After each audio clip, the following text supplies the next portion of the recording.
The China spy case collapse, a political storm unveiled. A shocking turn of events has left the government in a tight spot, and the public is demanding answers. Just weeks before the highly anticipated trial, the case against two individuals accused of spying for China fell apart, leaving many wondering what happened.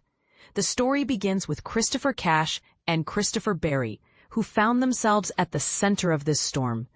In April 2024, they were charged with a serious offense under the Official Secrets Act, accused of collecting and sharing information detrimental to the state's safety and interests between 2021 and 2023. But here's the twist.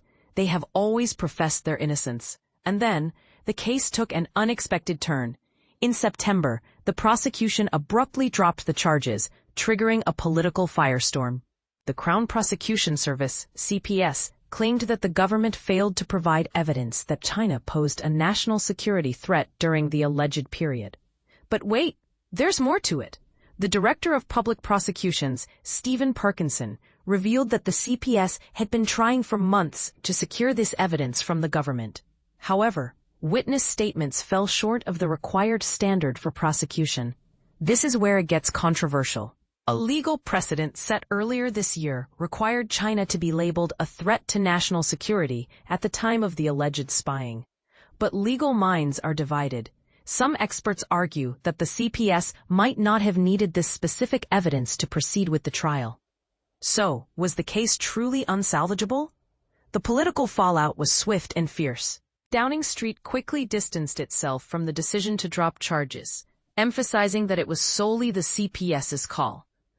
The government expressed frustration over the trial's collapse, but the opposition wasn't buying it. Prime Minister Sir Keir Starmer attempted to shift the blame to the previous Conservative government, arguing that the prosecution's case relied on the Tory government's stance at the time of the alleged offences. He claimed that China wasn't considered a national security threat then. But this interpretation didn't sit well with everyone. Kemi Badenoch, the current Tory leader, vehemently disagreed. She pointed out that several former security and legal officials have challenged the government's narrative. Interestingly, ex-conservative ministers and advisors revealed that there was no official designation of China as a threat, but they claimed there was ample evidence of Chinese activities endangering the UK during the relevant period. The Tories hinted at a potential failure by the PM's national security advisor, Jonathan Powell, who has advocated for closer ties with Beijing.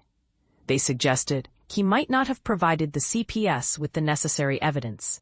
However, ministers defended Powell, denying any involvement in the case's evidence. Badenoch's accusation that the government deliberately sabotaged the trial to appease Beijing has sparked intense debate. The government has denied this claim, but the timing is curious.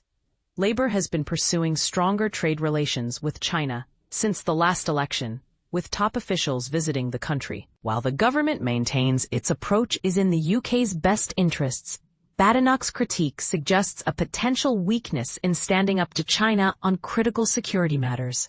And this is the part most people miss. The case's collapse may have exposed a delicate balance between diplomacy and national security. So, was this a simple failure of evidence, or is there more to uncover?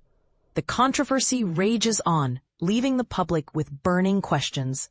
What do you think? Is this a case of political maneuvering or a genuine legal dilemma? Share your thoughts below, and let's explore the complexities together.